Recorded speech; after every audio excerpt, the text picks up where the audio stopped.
Onse Vader wat in die hemel is, laat U naam geheilig word. Laat U koninkryk kom. Laat U wil geskied, soos in die hemel, net so ook op die aarde. Gee ons vandag ons daaglikse brood en vergeef ons ons skulde, soos ons ook ons skuldenaars vergewe. En lei ons nie in versoeking nie, maar verlos ons van die bose. Want aan U behoort die koninkryk en die krag en die heerlikheid tot in ewigheid. Amen.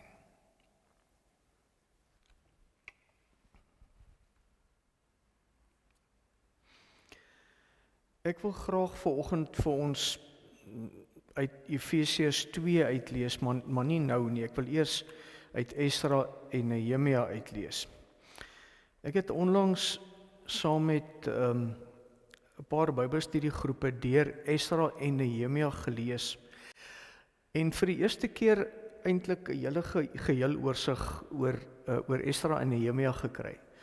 Maar ek wil julle net gou kyk, ek weet nou ook mense wat op so koue dag kerk toe kom, is hier omdat hulle is alright om kerk toe te kom. So ek is alright om vir julle lang stukke uit die Bybel uit te lees as dit reg is vir julle nou.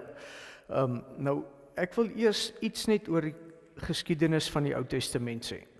En ek sê dit ook, ek wil 'n kort opmerking maak oor Israel vandag met die oorlog en al die goed oor Israel, maar dis nie die lyn wat ek eintlik oor wil preek nie.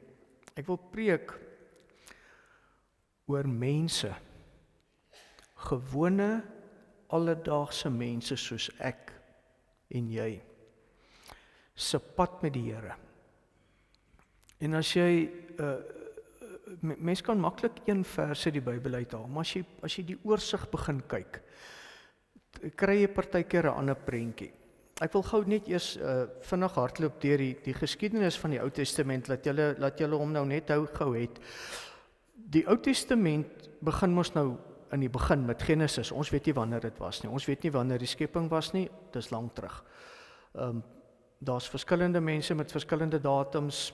Persoonlik is ek gemaklik met die datum wat wetenskaplikes gee van 13 biljoen jaar. Maar ons weet nie wanneer dit is ook nie belangrik nie. Ons weet net dis lank terug. God het die plek geskep, wonderlik geskep. En nou die sondeval en alles wat gebeur het, maar dateerbare geskiedenis van die Ou Testament kry ons met Abraham. Genesis 12, Abraham, omtrent 1800 jaar voor Christus. En God roep 'n man en sy familie. God begin met hulle, hy wil iets met hulle doen. Hy sê vir Abraham daar in die begin, in jou sal al die nasies van die wêreld geseën wees. Maar goed, dis 1800 voor Christus. En dan hierso by 1600 gaan nou het hulle 'n bietjie aangeteel nou, soos wat mense nou maar maak, né? Jakob se kinders is 70, hulle gaan Egipte toe. So 1600 voor Christus, 1200 voor Christus word die volk Israel eintlik gebore. Daar's Eksodus 14 met die uittog uit Egipte. Nou die prentjie wat julle daar het is die Rooi See.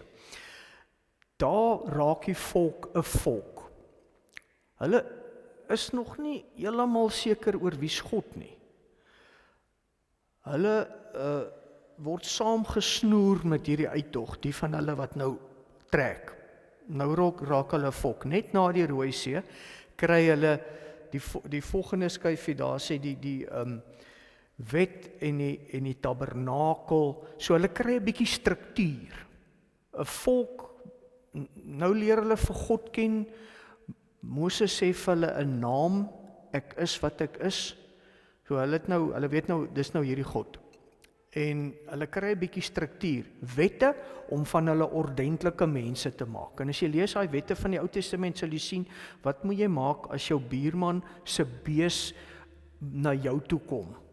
Nee, klomp normale alledaagse wette wat net van hulle ordentlike mense maak.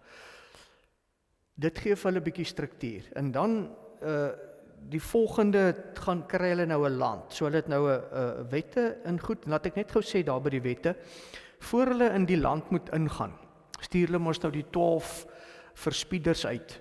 En 10 van hulle kom terug en sê, nee, daai manne is baie groot. Julle onthou mos toe, die van julle wat nog rugby gespeel het, nee, as julle is groter, ek kyk party van julle, ek is nou 'n klein mannetjie gewees, so, julle is almal groot wat jy is, nee, maar toe ek nou in die skool, as jy nou daar, en kyk jy nou die ander manne, die ander manne is altyd groot, dan kyk jy nou vir hulle en sê, jy, daai manne is groot, nee, snaaks hoe belangrik dit nou is, daai manne is groot, nou, die 12 verspieders, 10 van hulle sê, daai manne van die land is groot, so ons sien klaar, jy sê, hier kom 'n kraakie, hier is 'n bietjie ongeloof, want Josua en Caleb sê vir hulle, nee man, ons God gaan ons help, maar die ander 10 manne sê, jong, ek dink jy ons moet dit aanvat hê, dan moet hulle 40 jaar in die woestyn ronddwaal, nou gaan hulle omtrent 1200 voor Christus, gaan hulle in die land in onder Josua, en dan kom die rigterstyd, en so omtrent 1030 voor Christus, sê maar 1000, dit help jy om te onthou, 1800, 1600, 1200, 1000 voor Christus is die konings, eers Saul, dan Dawid, en dan Salomo, en omtrent 90 jaar, is Israel een land, onder een koning, 90 jaar. Party van julle is amper so oud, nee. Bedoelende, dit is 'n verskriklike kort tyd in die geskiedenis van die wêreld, wat Israel een land onder een koning is. Eers Saul, toe Dawid, en toe Salomo. Salomo bou die tempel. Pragtige, flamboyante tempel wat hy bou, en dan Salomo se seun, die volgende skyfie daar, veroorsaak moeilikheid, omtrent in die jaar 930 voor Christus, en die land skeur in 2 lande.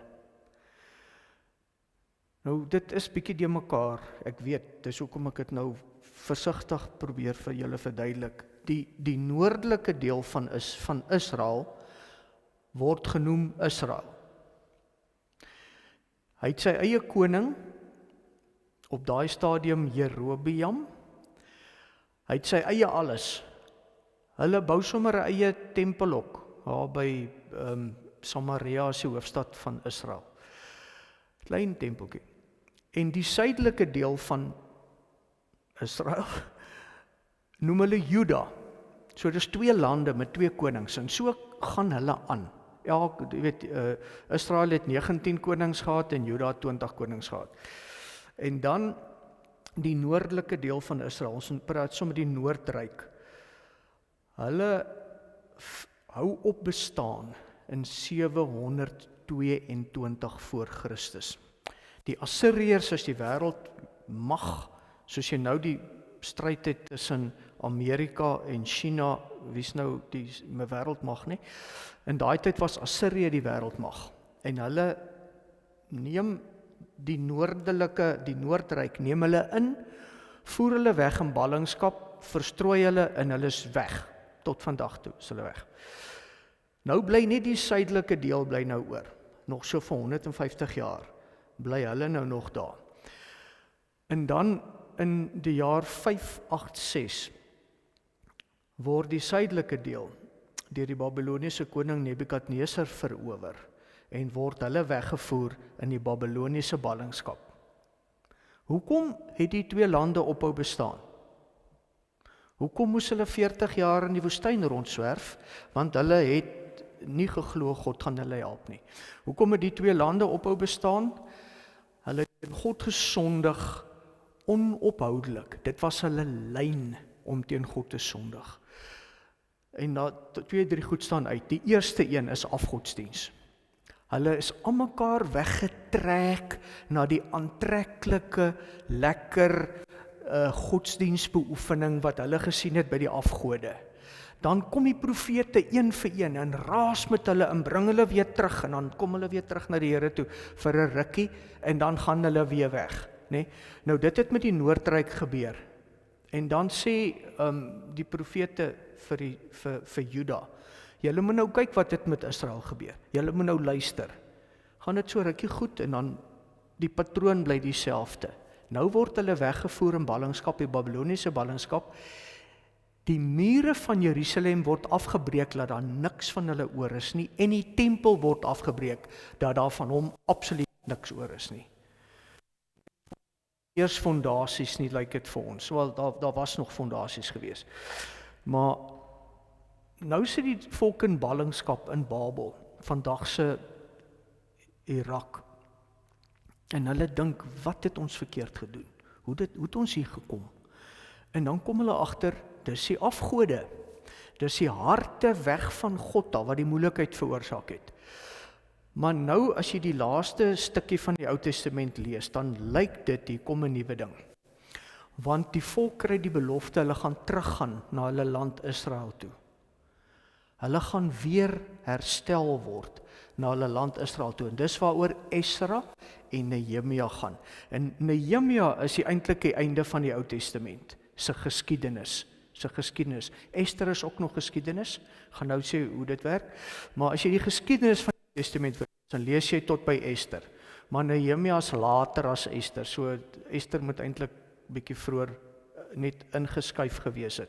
Maar omdat Esra en Nehemia een verhaal is hulle nou daar by mekaar. Nou gaan die volk terug. Daar's 'n man, sy naam is Zerubabel. Hy vat die volk terug in die jaar 538, 537. Gaan 'n klompie wat wil teruggaan, gaan nou terug na die land toe wat God vir hulle gegee het. Nou julle, kyk nou net, ek vat julle nou net geweet deur die geskiedenis, né? Abraham kom in die land, nou gaan Jakob gaan Egipte toe, slawe. Kom hulle met die Rooi See terug, hulle kry die wet en alles by Sinai, hulle kom terug in die land. Hierdie land het God vir hulle beloof. Hulle bly daar vir so 500 jaar, is dit ooit 500? Ja, sê maar so, bietjie meer as 500.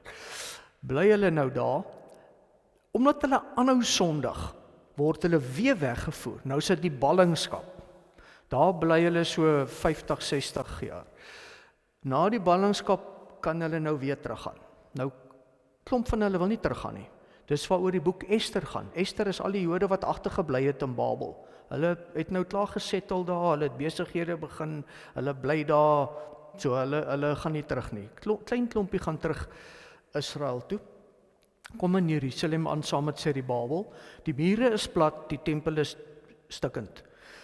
Nou kom daar 'n hervorming. Zerubabel, dit staan nou in die boek Esra in hoofstuk 3. Zerubabel begin en hulle bou die altaar.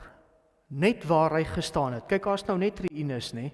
Hulle bou die altaar waar hy gestaan het en hulle begin vir God weer offer. So hulle bring die offerdiens terug. So hulle bring formele godsdiens, bring hulle terug. Die mense offer weer. En dan begin hulle om die tempel se fondasies te gooi en laat hulle kan die tempel bou. Kom groot teenstand en hulle stop die tempel. Hulle bou nie meer die tempel nie. 20 jaar lê daai fondasies net so. Nou kom 2 profete, Haggai en Sagaria. Hulle raas met die volk, en julle sal hierdie woorde ken. Hulle sê vir die volk, julle bly in mooi huise wat julle gebou het. Maar kyk hoe lyk die Here se tempel. Wat gaan aan? Nou besluit hulle, okay goed, ons moet weer bou. So sê die Babel, hulle bou die tempel, maar hulle bou 'n ou klein tempeltjie. Daarso kan julle sien op daai skyfie, die boonste tempel is Salomo se tempel. Is 'n fantastiese, uitgebreide geboue kompleks gewees. Die onderste tempel is die Babel se tempel. Die Bybel sê toe die mense wat nog, die paar wat kinders was, wat die tempel gesien het en wat nou weer teruggekom het, toe hulle sien die ou tempeltjie wat nou hier gebou word, het hulle gehuil. Hulle was hartseer daaroor. Want waar is die groot wonderlike tempel wat ons gehad? Nou bou hulle 'n klein tempeltjie. Toe die tempel ingewy word, dit is nou so in die jaar 516 voor Christus. Herstel hulle die priesters en die leviete en hulle begin weer met die tempeldiens. So die goed het nou weer beter geraak. Hulle is terug in Jerusalem, die tempel is nou weer gebou. Dit was nou wel 'n bietjie van 'n gesukkel om die tempel te bou, maar hy is nou gebou en die tempeldiens is herstel. Nou die boek Esra spring nou na die priester Esra toe, wat so 70 jaar later kom hy nou, dis Esra 7. Esra self kom in die jaar 458, kom hy nou terug uit Babel uit. Eers het Babel gekom, so 70 jaar later kom Esra nou, hy kom nou in Jerusalem. Hy kom maar aan, hy sien hier is 'n tempel, maar hier is nie tempeldiens nie. Hier was niks aan nie. Dan is Esra so hartseer, hy gaan sit en hy huil voor die Here, voor die groote God van wie ons gepraat het. En hy trek sy hare uit, dit was 'n manier van rou. Hy skeer sy klere en hy trek sy hare uit oor hoe treurig die besigheid nou hier geword het. En hier's 'n verskriklike mooi stuk wat ek vir julle wil lees, wat Esra 'n gebed hierso bid. Vers 6 van Esra 9. Ek het gebid, my God, ek is te skaam. Ek het nie die vrymoedigheid om my kop voor U op te tel nie. Ons sonde is hoog opgestapel. Ons misdade staan hemelhoog. Van die tyd van ons voorvaders af tot vandag toe is ons bestaan vol oortredings teen U. Dit was deur ons sondes dat ons konings en ons priesters in die mag van heiden konings oorgegee is. Dis nou die storie wat ek julle vertel het. Ons is doodgemaak, gevange geneem, geplunder, smaad het oor ons gekom, en dis nou nog daar. Nou, 'n kort oomblikie, het daar vir ons genade gekom van die Here ons God. Hy het die klompie van ons laat vrykom, en ons hier in sy heilige plek vastigheid gegee. Ons God het ons weer laat lewe, ons 'n oomblik laat asem skep, na ons slawerny. Vers 10, maar wat kan ons nou sê, ons God, na die dinge? Ons het U gebooie oortree. Ons het ons deur U dienaars, U het ons deur U dienaars die profete beveel. Die land wat julle in besit gaan neem is 'n onrein land. Die heidene nasies het dit onrein gemaak. Hulle het dit van kant tot kant besmet met hulle afskuwelike onrein optrede, en daarom mag julle nie met hulle trou nie. Julle kom nou daar in die land, jy sien nou hierdie oulike Kanaanitiese meisiekind, moenie met haar trou nie, moet haar nie vat nie. Hoekom nie? Dit gaan nie oor ondertrou nie, dit gaan oor godsdiens. Hulle, dit staan so in die Bybel, hulle gaan julle wegtrek van God af na hulle gode toe. Dis wat met Salomo gebeur het, sy vroue het hom weggetrek van God af. Dis hoekom ek nie wil hê nie, sê die Here, julle moet trou met hulle nou nie.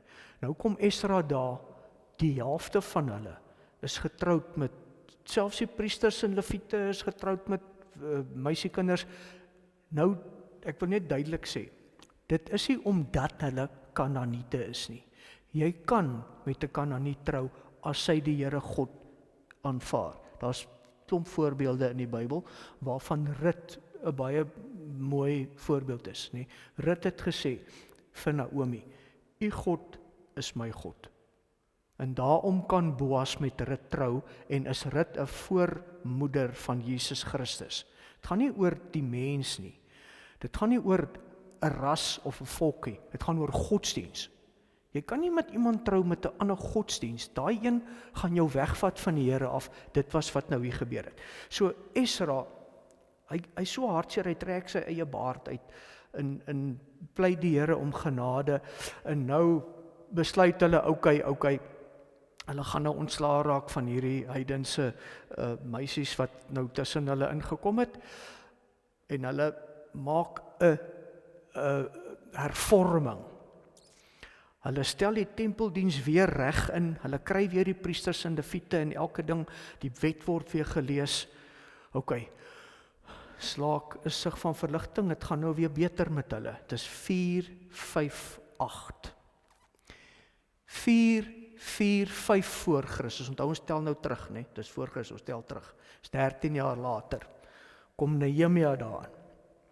Nehemia, ken julle nou die storie, hy bou die mure van Jerusalem met groot teenstand, bou hy die mure op. In 52 dae bou hulle die mure op. wonderlike verhaal van samewerking. Ons staan saam teen die vyande.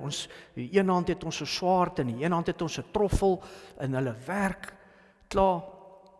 Toe hulle klaar die mure gebou het, moet Nehemia van vooraf weer die tempeldiens instel. Dit het weer tot niet gegaan. Ester het dit ingestel, 12 jaar later is daar niks. Nehemia stel dit weer in. Hy reël al die goed. Hy sê, oké, ek reël, julle moet hout bring. Soveel hout vir die tempel, dat daar offers kan plaasvind, en beeste en skape en al die goed wat nodig is vir die offers. Hy stel die tempeldiens weer in. Hy raas met die mense oor hulle, nie vir die leviete. Dit is nou die dominees nie. Hulle het nie vir hulle iets gebring om van te lewe nie. So die leviete het nou maar daar, die priesters en die leviete was daar by die tempel, want Nehemia het hulle nou, of Esdra het hulle ingestel, maar die mense het hulle nie versorg nie. Toe het elke man nou maar weer na sy lappie grond toe teruggegaan, dit staan so in die Bybel, en hulle het nou maar weer daar gaan, op hulle lappie grond het hulle nou maar gaan karring met 'n bestaansboerderytjie, 'n paar skape en 'n bees en so, nee. Nou kom Nehemia, hy sê, dit is die reggie, bring hy leviete, bring hy priesters, maak jou tempel skoon, kry die goed reg, sorg dat julle vir die mense versorg, want hulle moet vir ons die wet lees, en hulle moet kyk dat die tempel so goed reg aangaan. Ok, dankie Nehemia, bly dat jy dit gedoen het. Nehemia is 12 jaar lank gouverneur in Israel. Toe gaan hy terug Persië toe, want sy termyn het verstryk. Hy gaan terug na die koning toe daar. Omtrent in die jaar 533 gaan hy terug, van 545 af na 533 toe. Na hy ruk daar was, kom hy weer terug. Ons dink so 2 jaar later kom hy weer terug. 2 of 3 jaar later. Wat kry hy in Jerusalem en by die tempel? Net 3 jaar. Wie wil raai? Hulle het weer nie die offerdiens in stand gehou nie. Hulle het weer nie die goed reg behou nie. Die priesters en leviete is weer terug na hulle lappies grond toe. Nou Esra was mos nou 'n priester. Toe hy daar gekom het, klomp jaar terug, het hy sy baard uitgetrek van hartseer. Nie Nehemia nie. Hy trek die mense se baarde uit. Hy raas met hulle. Daar staan in die Bybel, dat ek gou kyk, ek kry dit vinnig aan lees ek dit vir julle. Daar staan in die Bybel, hy het hulle beklei.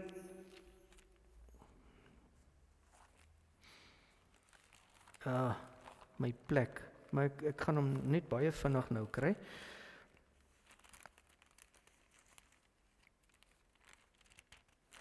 Vers 25 van Nehemia 13. Daardie tyd het ek ook nog Judeërs gesien wat getroud was met vrouens uit Asdod en met Ammonitiese en Moabitiese vrouens. Ons is weer by die afgodsdiens.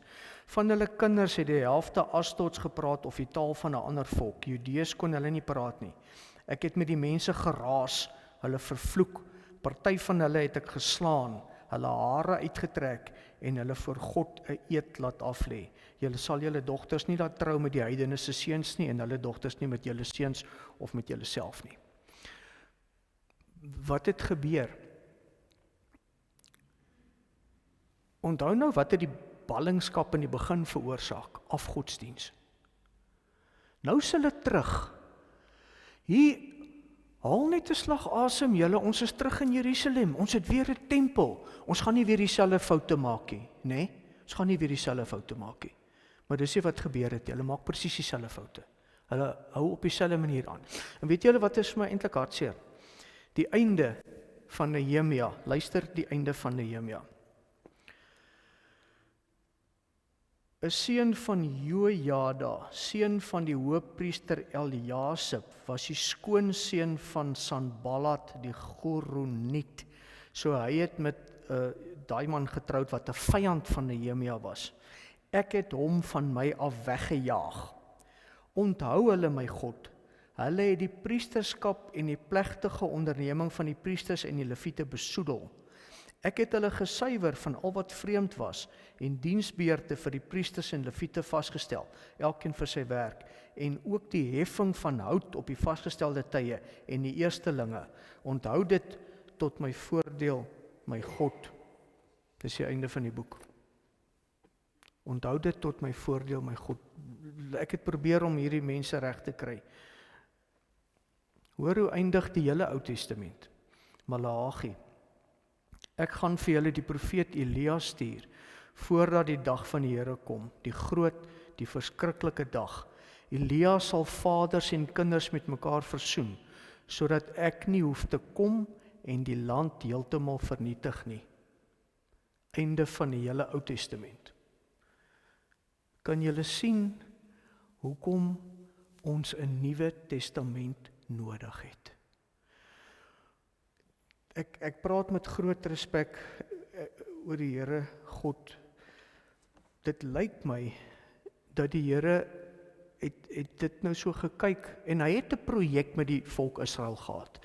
Die Here se projek met die volk Israel was, mense moet hierdie volk sien.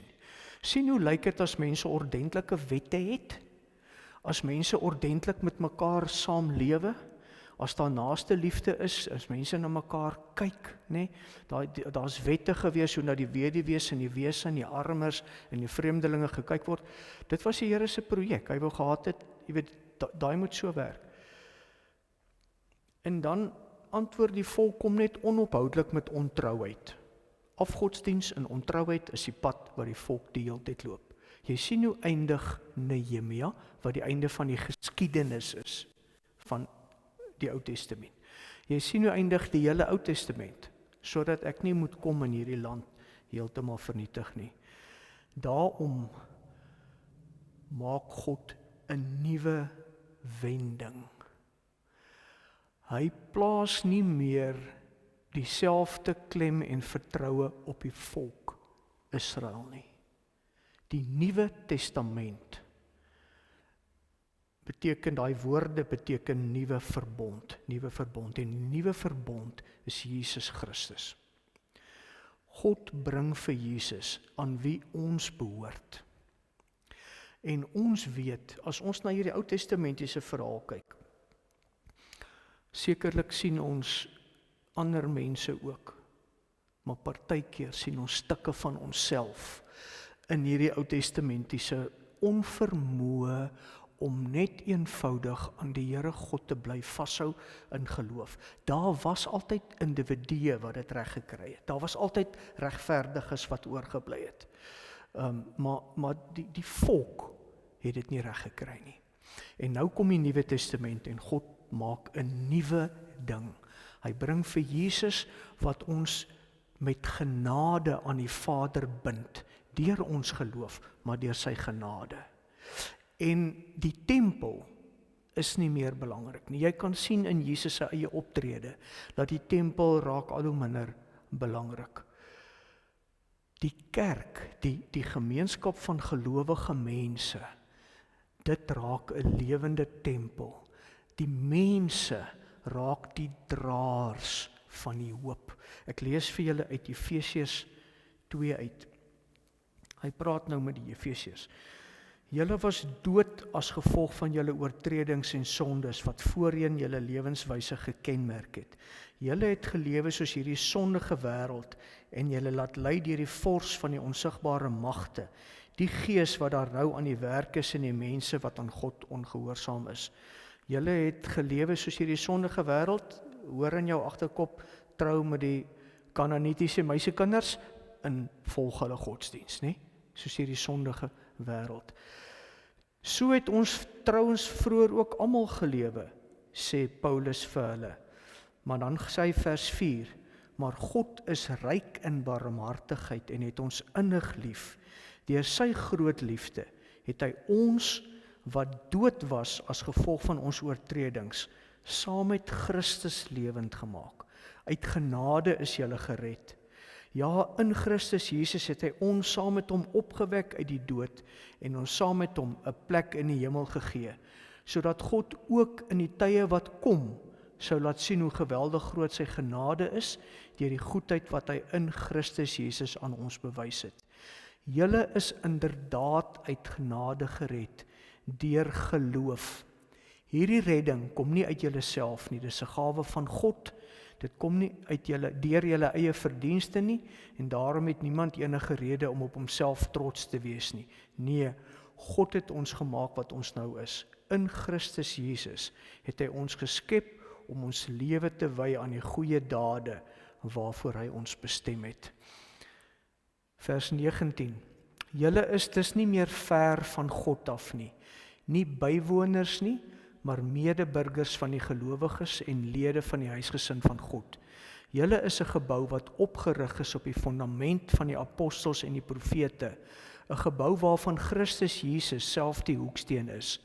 In hom sluit die hele gebou saam en verrys dit tot 'n heilige tempel vir die Here, in wie julle ook saam opgebou word as 'n geestelike huis waarin God woon.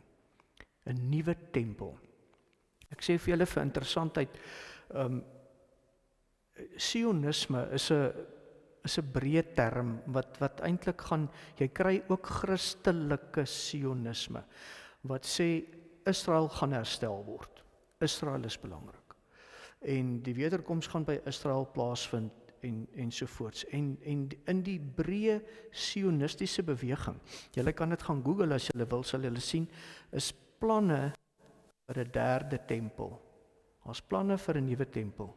Sê as die goed uitgesorteer is in Israel en Israel se vyande is verslaan, dan gaan staan daar 'n baie groot bekende moskee, the Dome on the Rock of off the Rock, the Dome on the Rock is sy naam.